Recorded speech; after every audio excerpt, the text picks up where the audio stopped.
Sky is burning. Ground's a war-torn hell. Blood on my visor, but I'm alive to tell. Armor's cracked, pulse is running low, but I ain't turning back. I'm here to show. The enemy can break my bones, but never break my soul. One more step through the fire, I'm taking every toll. Guns are heavy, wounds run deep, but I stand tall while the rest fall asleep. Alone in the chaos, I've made my stand. The mission ain't over till I leave this land. Steel and fire, burning through the night. I'm a hell diver, I'll never quit the fight. No matter the pain, no matter the fall, I'll tear through them all till they hear my call. Steel and fire, I'm taking them down. With blood on my hands, I'll reclaim the crown. Evening's Freedom's Eternal Defenders. That was Steel and Fire by one Praetorian. I think I might have accidentally inspired this a few weeks ago when I made a mention on how if I'm going down, I'm going down swinging. I'll never back down when it comes to doing the right thing. They wouldn't find any ammo in my corpse, that's for sure. So, first on the list on the news docket for tonight is the brazen pirate attack that took place in the Meridian Gulf today. The SEAF servant of the people was fully loaded with automaton scrap, scavenged super credits, and other such valuables when it was set upon by brigands. I tell you, this is a weird story, even for what passes for news out here. Under normal circumstances, even the most lowly of SEAF interns is trained to fight like a honey badger to the bitter end. But the servant of the people wasn't even given the chance because its weapons arrays were still locked out in maintenance mode. Okay, but what about escorts? Logistician vessels are always guarded, are they not?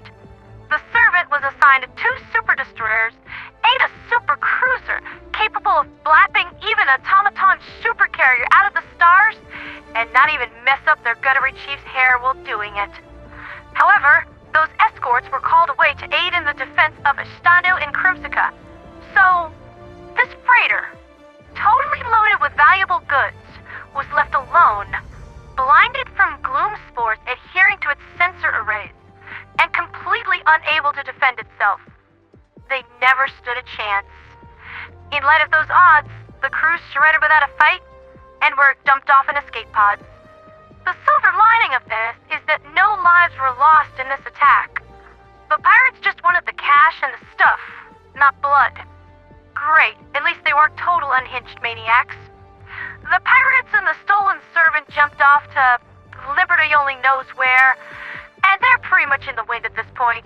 No leads, no suspects since the assailants were completely covered, wearing red and black with skulls on their armor because, yeah, that really narrows it down to every single edgelord, dark shadow wannabe, jerkwad in the galactic sphere. Thanks, intern Steve.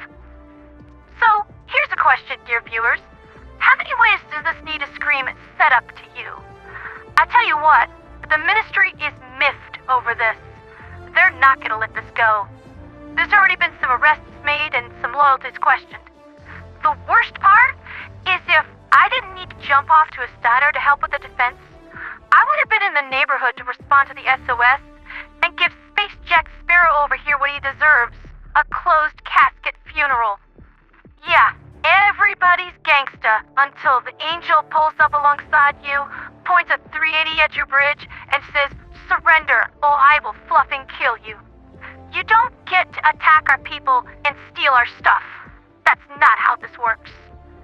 Alright, I'm getting a little heated here. It's been a long week, and it's only Wednesday, so let's just take a deep breath and shift into the galactic news. As I mentioned before, the Draco Sector fell under dire attack from Terminids for the first time in months, with Crimsica taking the brunt of the assault. As it stands right now, Helldivers and SEAF Marines are taking the bugs down, but not as many or as fast as we need to. Both defenses look to fail within the next day unless we can do something to get our patriotic rears in gear. Trandor and Phact Bay are showing some green numbers though, with steady progress being made across the southern TQC perimeter. Such good news pales in comparison to the idea of the Draco Sector being conquered by the bugs and devoured by the gloom, however. Both Estanu Crimsica are home to many E-710 refineries, and the loss of the Draco Sector would be a crippling blow to Superus logistics. In other news, Super Citizen St. Anne's Hospital for Very Sick Children is having a bit of a celebration today. Apparently there was a massive anonymous donation of super credits. The exact amount is still being tallied, but sweet liberty, it's a lot. Somewhat more concerning is the presence of a high-speed airdrop from an unidentified pelican that blitzed the airspace, made the delivery, and broke atmosphere before aerospace interceptors could even warm up the engines. Seriously, what is going on with the galactic sphere tonight? What do people think this is? Top Gun? Where's Tom Cruise?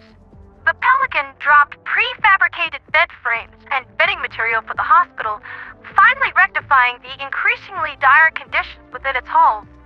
At last, the children can sleep soundly on proper bedding, curled up with stuffed animals in their arms.